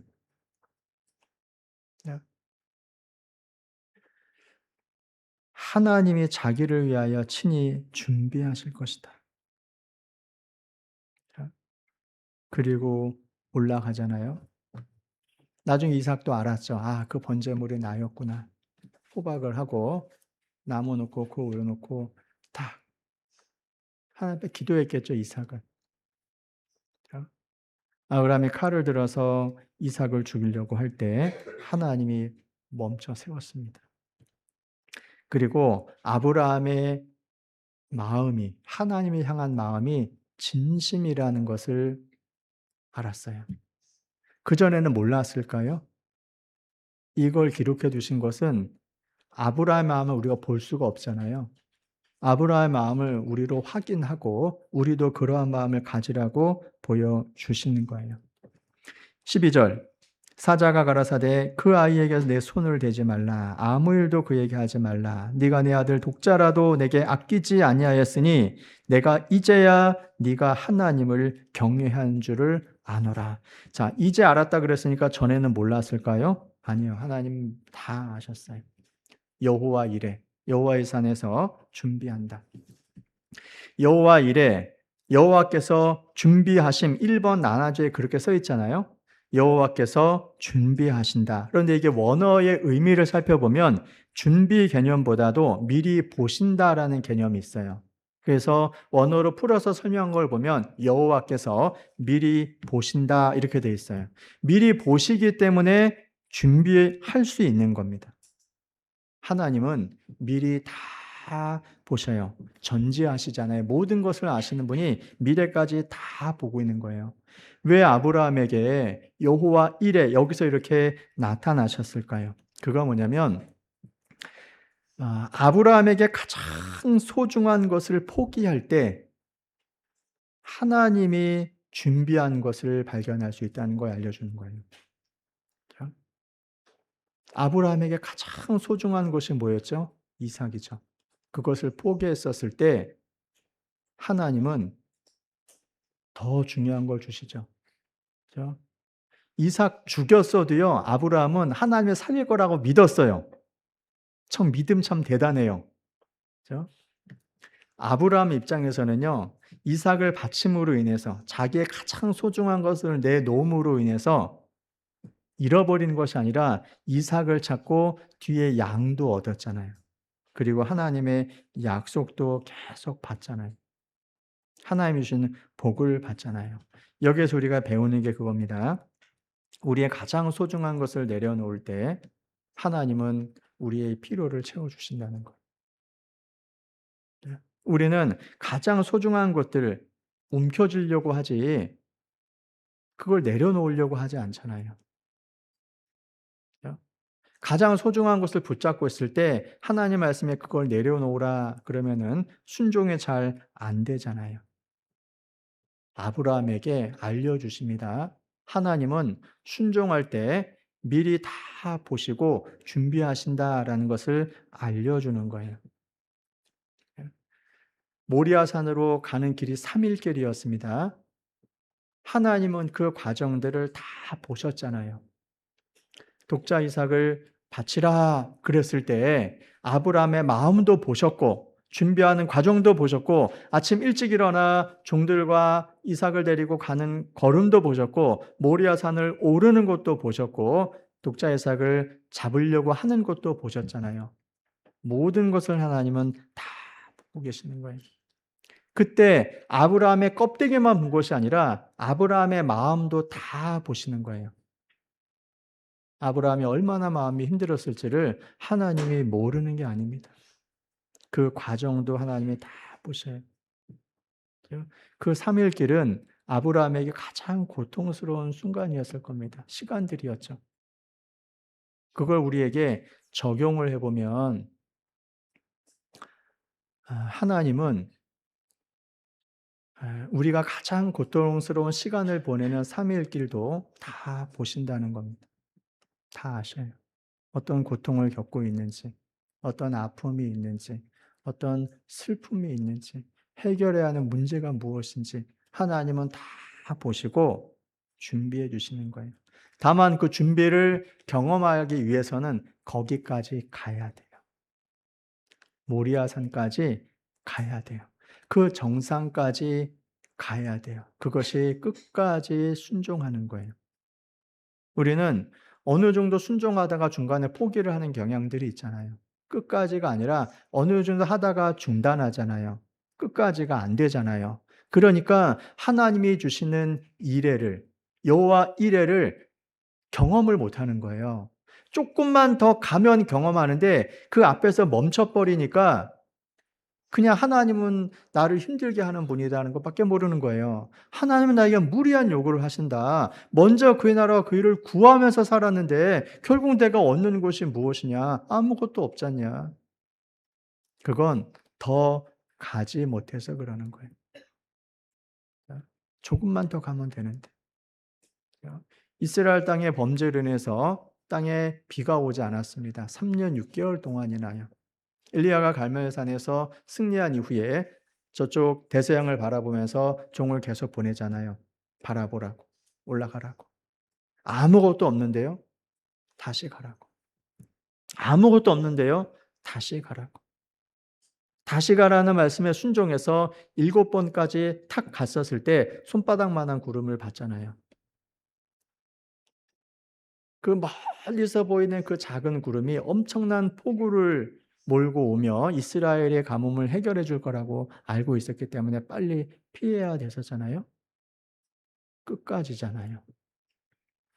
여호와 이레를 경험하려면 어중간한 순종이 아니라 끝까지 순종하는 거예요. 그러면 결과를 볼 수 있어요. 우리가 뭔가 하나님 앞에 간절히 기도하고 있는 내용들이 있어요. 그 과정들이 어려울 때마다 우리 마음에 시험이 들어오죠. 아, 이렇게 하는 게 진짜 맞나? 이렇게 하는 게 올바른 것일까? 다른 길도 있을 텐데 굳이 꼭 이렇게 해야 되나? 그런 상황들이 올 수 있는 거예요. 그런데 끝까지 가는 거예요. 그러면 결말을 보게 됩니다. 여호와 이레를 경험하는 겁니다. 하나님은 준비해 주셔요. 놀랍게도 여기 대신 죽은 이 양이요. 이삭을 살리기 위해서 대신 죽은 이 양이 바로 신약의 예수님을 예표하잖아요. 예수님이 똑같이 이 모리아 산에서 십자가를 지셨거든요. 십자가에 달려 죽으셨거든요. 바로 이삭을 위해서 예비한 한 양은 먼 미래에 예수님이 예비될 것, 우리의 생명을 살리기 위해서 예수님이 십자가에 죽을 것을 우리에게 미리 보여주시는 것이었어요. 하나님은 거기까지 보시는 거예요. 자, 예수님을 준비했잖아요. 그렇죠? 예수님을 준비해서 우리에게 줄 정도면 사실 그 이후에 준비하는 건 아무것도 아닐 거예요. 나 자신을 줄 수 있는 분이 내게 속한 어떤 것들을 주지 못하는 건 말이 안 돼요. 그죠? 어떤 분이 그랬다 그러잖아요. 내가 주님을 위해서 목숨은 드릴 수 있는데 헌금은 안 되겠습니다. 시간은 안 되겠습니다. 재능은 안 되겠습니다. 그런 분도 있죠. 여러분, 하나님은 바로 독생자 예수 그리스도를 주신 분입니다. 아브라함은 이삭을 바칠 때 그 대신 죽은 양을 바라보면서요. 나중에 2000 후에 오실 예수님까지 미리 봤다고 성경에 돼 있어요. 순종하니까 그런 것도 보여주시잖아요. 요한복음 8장.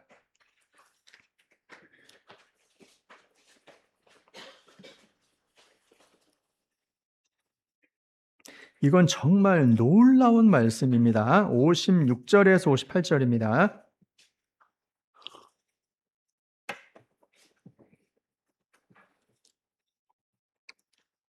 너희 조상 아브라함은 나의 때 볼 것을 즐거워하다가 보고 기뻐하였느니라. 유대인들이 가로되 네가 아직 50도 못 되었는데 아브라함을 보았느냐? 예수께서 가라사대 진실로 진실로 너희에게 이르노니 아브라함이 나기 전부터 내가 있느니라. 여기 56절에 아브라함은 나의 때 볼 것을 즐거워하다가 보고 기뻐하였느니라. 이 말씀이 좀 쉬운 번역에 이렇게 되어 있습니다. 아브라함은 내 날 보기를 기대했다. 즉 메시아를 기대를 했는데 그것을 직접 봤다는 겁니다. 그래서 내 날 보기를 원했고 내가 오는 것을 보고 기뻐하였다. 그러니까 2000 후에 오실 예수님을 아브라함은 본 거예요. 순종하니까 하나님 이것도 보여주시는 거예요. 그죠? 이거는 전혀 예상하지 못한 거였잖아요. 그죠? 아들 죽이면 하나님이 다시 살려주실 거라는 것만 믿었어요. 그런데 죽이지 않고 살려주셨고 어린 양 하나 준비했어요. 정말 감사하죠? 그런데 나중에 어린 양으로 십자가에 죽으시는 예수님까지 바라본 거예요. 이건 하나님이 특별히 보여주시는 겁니다. 아브라함에게 주신 특별한 은혜잖아요. 그렇죠? 아브라함이 얼마나 감사했겠어요.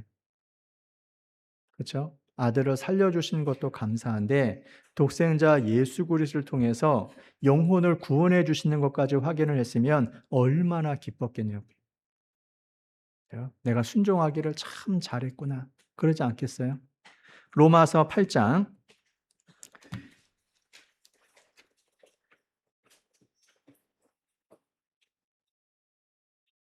31절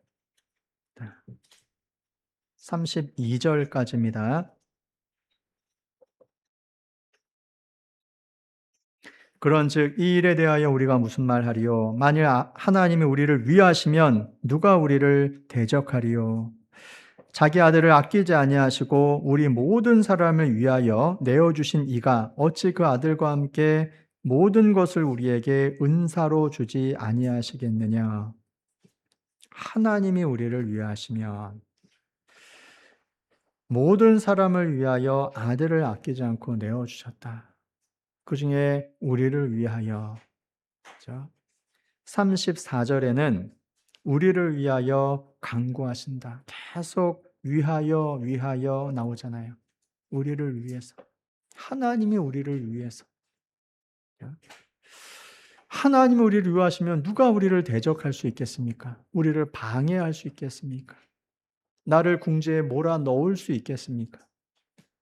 아들을 아끼지 않고 내어주신 분께서 모든 것을 우리에게 당연히 주시지 않겠습니까?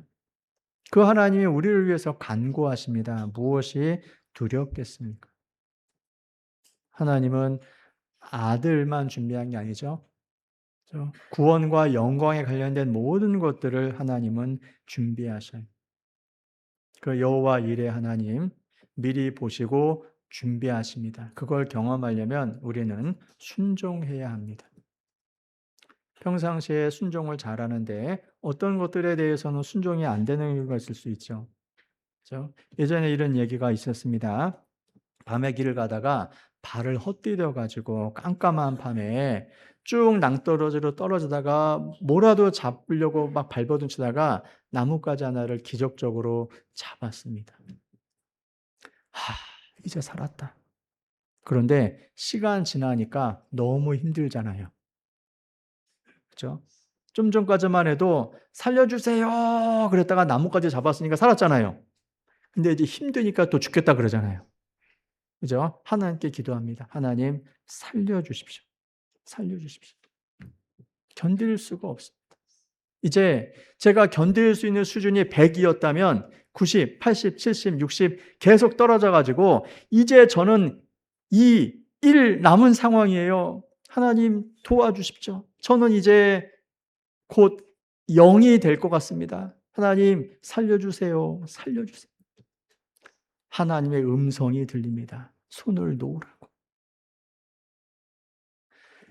손을 놓다니요. 놓으면 죽는데요. 어떻게 손을 놓습니까? 이건 절대로 안 됩니다. 요구할 게 따로 있지. 어떻게 손을 놓으라고 하십니까? 내 다른 거 다 놔도 손은 못 놓겠다고.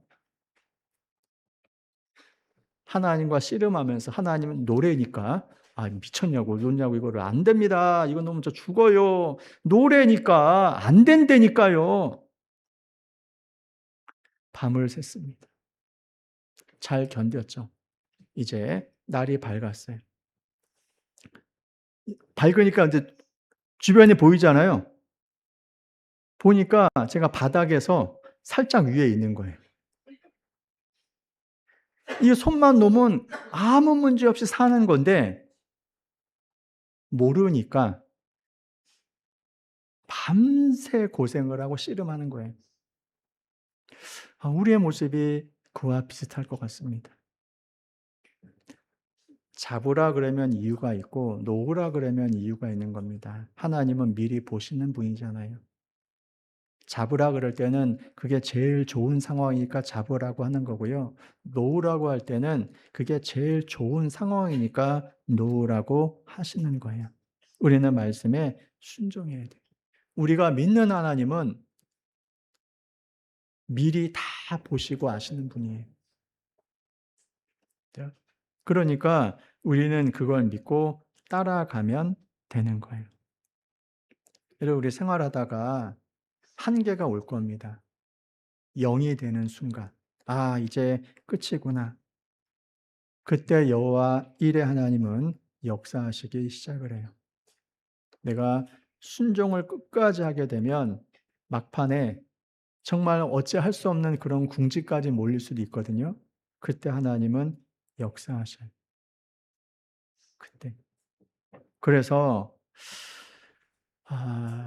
마라에 가니까 거기서 쓴물을 단물로 바꾸는 걸 경험하잖아요. 거기 안 갔으면 경험 못 해요. 모리아 산에 가니까 여호와 이레를 경험하네요. 그렇죠? 평지에서 경험한 게 아니잖아요. 모리아 산 정상에서 경험하는 거잖아요. 우리도 살다 보면 모리아 산에까지 가야 되는 상황들을 만나게 되는 거예요. 순종의 길을 정상까지 가는 거죠. 끝까지. 그때 여호와 이레를 경험을 하게 됩니다. 그러므로 순종하면서 어려운 일이 생길 때에 크게 낙심할 필요는 없습니다. 하나님은 새로운 길을 내시니까요. 길을 내셔요. 이제 가족 여행 갔다가 산을 통과한 경험이 있는데요. 그땐 진짜 제정신이 아니었던 것 같아요. 길을 모르면 내비게이션만 믿잖아요. 그때 내비게이션이 추천길을 가야 되는데 조작법을 잘 몰라 가지고 제가 최단 거리를 누른 것 같아요. 빨리 가고 싶어 가지고. 차가 산으로 갑니다.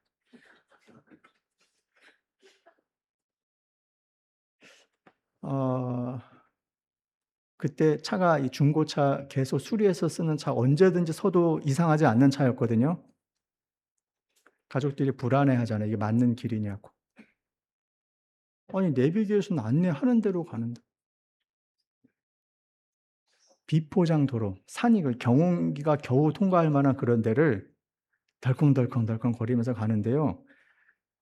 이게 차가 이렇게 숨은 어떡하지 이거, 그런 생각이 드는 거예요. 차가 겨우 지나가는 이 좀 오솔길 같은 데를 차가 이렇게 산으로 계속 올라가니까 내비게이션에 제가 부인할 수는 없잖아요. 왜냐면 나보다 똑똑하잖아요, 길은. 이상하다. 이런 길을 가나?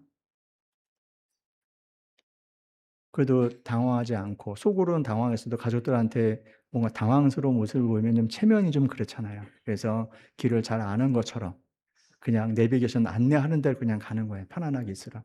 덜컹덜컹 하면서 막 산으로 올라갑니다. 나중에 정상까지 갔어요. 차가 안 섰어요. 그리고 이제 내려오잖아요. 그 사람들이 다 쳐다보는 겁니다. 차가 내려올 수 없는 곳에서 차가 내려오니까 이상한 차가 하나가 내려오잖아요. 그것도 막 다 썩은 차가 덜덜덜 거리면서 막 내려오니까 사람들이 얼마나 그게 이상했겠어요. 막 쳐다보는 거예요.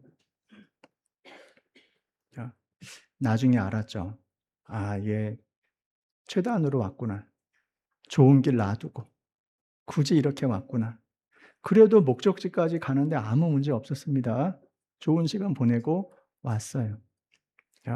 하나님이 인도하신 우리의 길이 추천길로 갈 수도 있고요.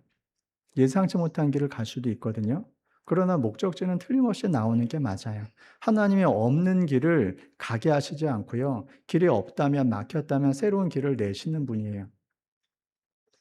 웨이메이커라는 찬양이 있더라고요. 그 노래 너무 길더라고요. 그런데 하나님은 길을 내셔요. 홍해에 무슨 길이 있습니까? 홍해를 가려고 길을 내시잖아요. 광야에 무슨 길이 있습니까? 그런데 불기둥, 구름기둥으로 인도하시며 길을 내시잖아요. 그죠? 신앙의 길은 일반 사람들, 유명한 사람들이 가는 길이 아닙니다. 의인의 길은 따로 있어요. 그 안에 하나님이 예비하신 것들이 계속 있어요. 그래서 믿음으로 끝까지 그 길을 가면 하나님이 예비하신 것들을 계속해서 경험하게 돼요. 나중에 영원한 영광까지. 의의 면류관이 예비되었다고 바울이 말하는 것처럼 예비되는 것들을 우리가 누리게 될 겁니다. 고린도 전서 2장 9절입니다.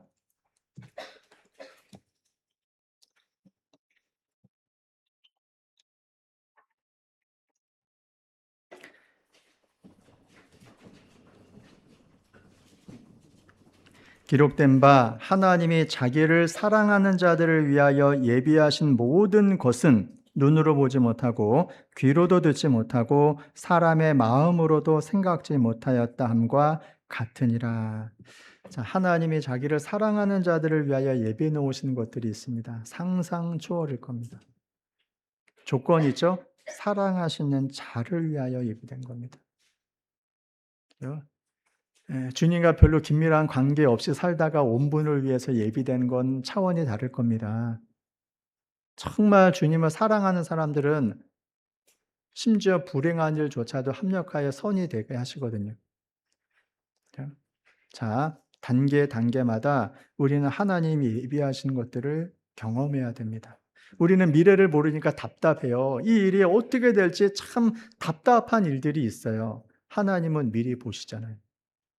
그리고 더 좋은 것들을 계속 예비해 놓잖아요. 혹 내가 받아들이기에 안 좋은 것처럼 보일지 몰라도요. 더 지나보세요. 더 지나보세요. 하나님은 정말 좋은 것을 예비해 놓으시는 겁니다. 마지막으로 아도나이, 주라는 겁니다. 주, 나의 주님이시다. 통치자시다. 주님이 주권을 가지고 계시고 통치권을 가지고 계신다라는 겁니다. 유대인들은 야훼, 여호와란 이름을 감히 여호와 이름을 망령되이 일컫지 말라는 그 계명 때문에 혹시 실수할까 봐 야훼라는 이름을 아도나이 이런 이름들을 아니 그 전능하신 그런 하나님 있잖아요. 그런 이름을 바꿔서 부른 겁니다. 그게 바로 아도나이 주라는 거예요. 그래서 여호와라는 이름이 신약 성경에 보면 다 주로 돼 있어요. 주로.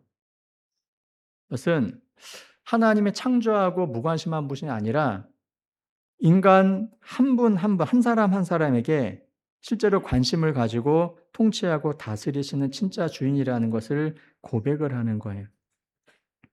그렇죠? 바로 아도나이 주님이 나의 하나님이시다. 나의 주인이시다라는 거예요. 그 예수님을 주, 예수 이렇게 부르는 겁니다. 주, 예수. 그 주가 바로 하나님을 말하는 거예요. 예수님이 하나님이시다. 그리고 신약 성경에 구약의 야훼나 아도나이 이런 이름들이 신약에는 키리오스라는 이름으로 다 바꿔서 불렀거든요. 키리오스가 바로 주님을 말하는 거예요. 그런데 로마 시대에 키리오스라는 이 단어는 로마 황제에게만 쓰여졌어요. 그러므로 로마 시대에 황제를 제외한 다른 대상에게 주라는 말을 붙이면 그냥 끝장나는 겁니다. 끝장나는 거예요. 그런데 성도는 예수님을 주로 불렀던 겁니다. 그러므로 그때 당시에 성경이 기록될 당시에 우리는 지금 주 예수 그리스도, 예수님을 주라고 부르는 건 너무나 아무 문제 없고 당연한 거지만 이때 당시에 성경이 기록될 당시에 예수님을 주라 부르는 것은 목숨 내놓고 불렀어야 됐습니다. 정말 믿음이 없이는 예수님을 주라고 부를 수 없는 거였어요. 우리는 그 주라는 말을 너무 쉽게 사용하지 않습니까? 2000년 전에는 목숨을 걸고 예수님을 주라 불렀거든요. 나의 진짜 주인은 로마 황제가 아니라 바로 예수님이다. 내 목에 칼이 들어와도 나의 주인은 예수님이다라고 고백을 하는 겁니다. 진짜 목에 칼이 들어왔습니다. 많은 사람이 죽었습니다. 순교를 당했습니다. 그래도 예수님은 나의 주시다. 그리스도이며 주라고 그들은 고백을 했던 거예요. 목숨을 걸고요. 여러분, 목숨 걸고 예수님을 주라 불렀는데 뭐가 무섭겠습니까? 그렇잖아요. 이미 목숨을 내놓고 주라고 부르는 건데 뭐가 무섭겠냐고요. 그들은 자기 삶의 주인을 예수님으로 인정하고 자기의 모든 것을 예수님께 의지하고 맡기며 살았던 겁니다. 우리는 어떻습니까? 예수님을 그리스도로는 인정해요. 나를 구원해 주신 분으로는 인정해요. 그 예수님 때문에 내가 천국 간다고는 고백을 하는데 과연 내 삶에서 주로 정말 인정하고 있는가요? 내 삶의 주도권을 자기가 주려고 그럽니다. 그러니까 연약하고 부족하고 경험도 없으니까 맨날 힘들죠. 왜? 자기 인생을 자기가 책임져야 하니까요. 그런데 주님은 말씀하셔요. 너 그렇게 고민하지 말고 나한테 주도권을 넘기라고. 내가 너의 삶을 다스리고 인도할 거니까 나한테 맡기라고. 여러분, 종들은 주인이 책임을 지잖아요. 그렇잖아요? 종은 책임이 없어요. 그러니까 편한 거예요. 종업원은 편하게 자는데 사장은 편하게 못 잔다니까요. 제가 직장을 할 때 그거 확실히 느꼈어요. 제가 다행히 면허가 없어 가지고 사장님이 저를 모시고 다녔어요. 다른 직원은 사장님 옆에 모시고 운전했는데 저는 면허가 없어 가지고 사장님이 운전하시고 저는 옆에서 졸았어요. 그땐 진짜 눈치가 없었던 모양이에요. 의자 좀 뒤로 젖히고 잤거든요. 그러면 이제 사장님 5군 왔다고 이제 "아 그렇습니까? 고생하셨습니다." 그러고 타러다니는데 제가 그때 '야 사장님은 너무너무 힘들겠다.' 생각을 했어요. 왜냐하면 운전도 일단 해야 되잖아요. 직원은 편하게 잠을 자고 있는데 말단 직원은 사장이 운전하고 있는데 사장님이 계속 전화 통화하는 거예요. 사업 때문에. 그죠? 이 관리하느라고. 돈 관리하고 일 관리하고 끊임없이 전화를 계속 하는 거예요. 저는 그냥 잠은 잘 자거든요. 옆에서 떠들든 말든. '사장님 힘들구나. 사장님 정말 힘들겠다.' 책임을 맡은 사람은 정말 힘들겠다는 생각이 들었어요. 네. 그럼 뭐 우리도 책임이 좀 더 있는 사람이 있고 그렇지 않은 사람이 있잖아요. 그죠? 아까 찬양대 지휘하시던데 여기서 뭐 실수해도 개인이 좀 힘들긴 하지만 이 지휘하시는 분이 책임 맞죠? 졸고 있지 않죠? 네, 눈 뜨고 계십니다. 책임자는 달라요. 그거는 책임자가 돼 보지 않으면 절대로 할 수가 없어요. 그죠? 그런데 아도나이 주님이 우리의 삶을 책임지신다고 말씀하시는 거예요. 그러니 나를 믿고 좀 맡기라고. 더 이상 자기 수단, 방법, 생각, 잔꾀 이런 걸로 살지 말고 좀 맡기고 의지하면서 살으라고 말씀하시는 거예요. 여러 이름으로 계시해 주신 하나님이 부지런히 일하시잖아요. 여호와 열심히 일을 이루시리라. 이방 신들은 다 한가롭게 낮잠 자도요. 진짜 하신 하나님은 일하시잖아요. 열심으로 일하시잖아요. 그게 얼마나 위로가 됩니까? 네. 나의 필요를 채우기 위해서 열심히 쉬잖아요. 내가 미처 모르는 부분들도 하나님이 열심히 일하시니까 우리가 지금까지 안전하게 사는 거 아니겠습니까? 그 하나님을 믿고 맡기셔요. 우리가 믿는 분은 예수님은 전능하신 하나님이십니다.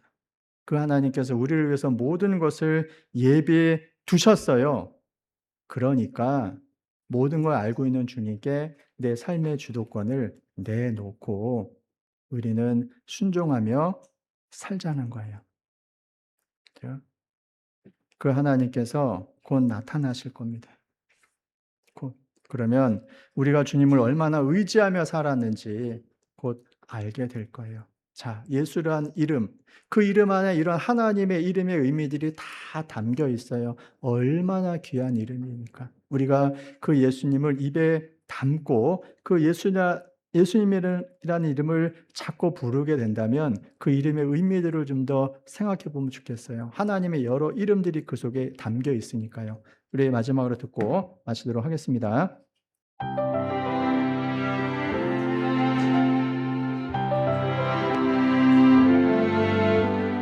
예수, 오 그 이름 나는 말할 수 없네. 그 이름 속에 있는 비밀은 그 이름 속에 있는 사랑은 그 사랑은 말할 수 없어서 그 풍부한 표현 못해서 비밀이 되었네. 그 이름 비밀이 되었네. 사람들 그 이름 건축자의 버린 돌처럼 버렸지만 내 마음에 새겨진 이름은 아름다운 보석. 내게 있는 귀한 비밀이라 내 마음에 숨겨진 기쁨. 예수, 오 그 이름 나는 말할 수 없네. 그 이름이라는 찬송이니까요. 시간 되시면 검색해서 들어보시면 큰 유익이 있을 거라고 생각을 합니다. 자, 우리는 예수님을 주와 그리스도로 섬기는 사람들입니다. 늘 내뱉는 예수라는 그 이름 속에 구약에 정말 많은 하나님의 이름이 다 담겨 있습니다. 꼭 그 이름을 너무 쉽게 부르고 있지는 않는지, 부르고는 있지만 그 의미들을 너무 모르고 부르고 있지는 않은지, 그 하나님의 이름들을 통해서 예수님이라는 그 이름의 의미와 그 예수님이 우리와 함께 하신다는 걸 믿고 정말 열심히 살았으면 좋겠습니다. 기도하겠습니다. 우리를 사랑하시는 하나님 감사합니다. 죄악 가운데 소망 없이 살던 저희에게 참된 소망을 주시고 또 주님의 은혜와 사랑 가운데 살 수 있도록 도와주셔서 또한 감사합니다. 주님 오시는 날까지 한 사람도 실족하지 않고 다 주님의 몸된 교회 안에서 주님을 기쁘시게 하는 생활을 하다가 주님 앞에 설 수 있도록 도와주시고 인도해 주시기를 원합니다. 김포 한강교회를 통해서 주님이 하시고자 하는 일이 있고 우리 개인을 통해서 주님이 하시고자 하는 놀라운 역사가 있는 줄 믿습니다. 오늘 하나님의 이름에 대해서 또 묵상을 해 보았습니다. 우리가 예수님이라는 이름을 믿고 살고 있습니다. 우리의 구원자가 되어주시고 우리 인생의 주가 되어주신 예수님을 올바로 알고 믿고 섬기며 동행하는 생활을 할 수 있도록 보살펴 주시고 또 우리 삶의 주도권을 주님 앞에 내어드리고 주님이 인도하시는 길을 묵묵히 순종하며 따라갈 수 있도록 인도해 주시기를 원합니다. 우리를 사랑하시는 예수님의 이름으로 기도드렸습니다. 아멘.